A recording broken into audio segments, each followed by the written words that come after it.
My name is Reid, and I am Walker's legacy.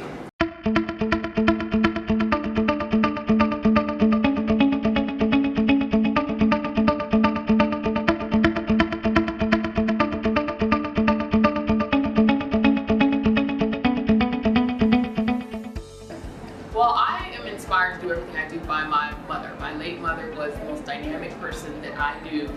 She came to the United States by herself. She actually left her country, British Guyana, on her own, pursued her career, kept pursuing her career even with 3 kids as a single parent. And she was just a dynamic person. She was a teacher. She was somebody who loved news. It was the person that kind of inspired my love of news and information.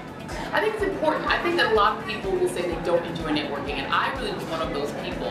But when I look back on my career path, there were so many key people who mentored me, and I call it mentorship rather than networking, but they were so important to my getting every step of the way in my career, whether it was Ike Siemens in the newsroom when I was at WTVJ, who was this craggy older guy who just took an interest in me as a writer and encouraged me to go and meet the first African-American editorial page editor of the Miami Herald, which allowed me to get that column.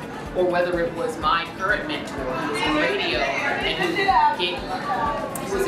and who gave me this opportunity to actually get on the radio to produce, even though I had no background in it, but just saw something in me. I think if you can meet people and make connections and don't do it as formal networking, it's all about those connections and those relationships, and that is everything to the advancement of your career.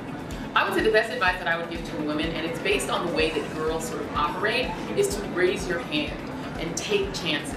I think one of the things that we as women make a mistake in doing is sort of fading into the background and waiting to be asked or waiting to be given the opportunity rather than stepping forward. And whether you're the only woman in the room or whether you're one of a woman in an all-woman situation, you've got to make yourself stand out. You've got to assert yourself. You've got to ask for the opportunity. Nobody's going to know what you want if you don't stand up and ask. So raise your hand, but be prepared that if somebody calls on you, that you've done your research, that you've done your background, and that if called upon, you're actually capable of serving in what it is that you say you want to do.